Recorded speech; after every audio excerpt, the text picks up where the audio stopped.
అందరికీ నమస్తే అండి. వల్లభనేని వంశీ గారు వైఎస్ఆర్ కాంగ్రెస్ పార్టీలో కీలక నేతగా ఉన్నారు ప్రస్తుతానికి. గన్నవరం మాజీ ఎమ్మెల్యే. సో ఆయన ఎంత వివాదాస్పద నాయకుడు అనేది అందరికీ తెలుసు. సో ఆయన మీద తాజాగా విజయవాడలోని మాచవరం పోలీస్ స్టేషన్లో మరో కేసు నమోదైంది. ఇప్పటికే ఆయన కూటమి ప్రభుత్వం అధికారంలోకి వచ్చిన తర్వాత సత్యవర్ధన్ అనే వ్యక్తిని కిడ్నాప్ చేసిన కేసులో, అట్రాసిటీ కేసు ప్లస్ కిడ్నాప్ కేసులో 137 రోజుల పాటు జైలుకు వెళ్ళి వచ్చారు. జైలు జీవితాన్ని గడిపి వచ్చారు. ఆయన బయటకు వచ్చి సుమారుగా 2 నెలలు దాటింది అనుకుంటా. సో ఇప్పుడు మళ్ళీ ఆయన మీద మరో కేసు నమోదైందనమాట. సునీల్ అనే వ్యక్తిని వంశీ గారు అండ్ అతని అనుచరులు కలిపి దాడి చేశారు అనేది సునీల్ ఇచ్చిన ఫిర్యాదు. ఆ ఫిర్యాదు మేరకు వంశీ గారి మీద ప్లస్ మరో 20 మంది మీద కేసులు నమోదు చేశారు పోలీసులు. అయితే దీంతోపాటు వంశీ గారి మీద ఈ కొత్త కేసుతో పాటు గతంలో ఈ గన్నవరం నియోజకవర్గంలో గ్రావెల్ అక్రమ రవాణా అని, మైనింగ్ అని అండ్ ఫేక్ ఇళ్ల పట్టాలు ఇచ్చారని కొన్ని కేసులు పెండింగ్లో ఉన్నాయి. ఆల్రెడీ ఈ కేసు అండ్ ఆ కేసు మొత్తం కలిపి ఆయన్ని మరోసారి అరెస్ట్ చేసినా ఆశ్చర్యపోకర్లేదు. ఎందుకంటే వల్లభనేని వంశీ గారిని సాధారణంగా ఎవరైనా ఒక నాయకుడిని అరెస్ట్ చేసినప్పుడు అతని మీద అనేక వర్గాల్లో సింపతి వస్తుంది.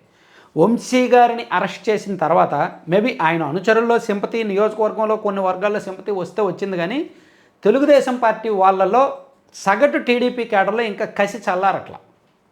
మళ్ళీ ఆయన్ని అరెస్ట్ చేయాలి, కొడాలి నాని గారిని అరెస్ట్ చేయాలనే కసి చల్లారట్లా. సో ఏమో దీని మేరకు మళ్ళీ అరెస్ట్ చేసినా చేయొచ్చు. తాజాగా ఈ కేసు పరిణామాలు చూస్తుంటే అలాగే ఉంది. అయితే అసలు ఈ కేసు ఈ సునీల్ కుమార్ని అనే ఎప్పుడు దాడి చేశారంటే 2024 జూలై 7వ తేదీ, అంటే కూటమి ప్రభుత్వం అధికారంలోకి వచ్చిన ఒక నెల రోజుల వ్యవధిలో తెలుగుదేశం పార్టీ శ్రేణులు చాలామంది వంశీ గారి ఇంటికి వెళ్ళారు. వంశీ గారి ఇంటి మీదకు వెళ్ళారు. ఆయన ఇంట్లో ఉంటే దాడి చేద్దామని. వంశీ గారి ఇంటి బయట గేటు దగ్గర చాలామంది, వందలాది మంది వెళ్ళారు యాక్చువల్లీ.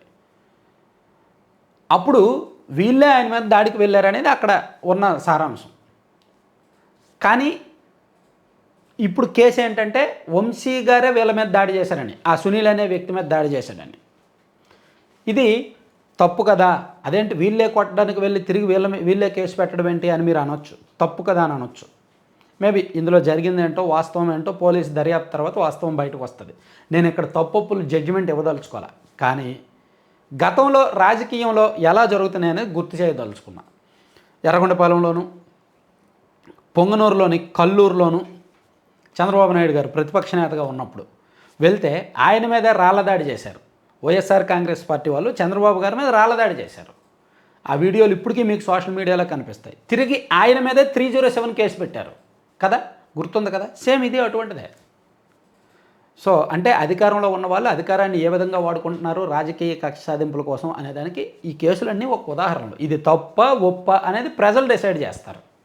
ఎవరిష్టం వాళ్ళది. Thank you.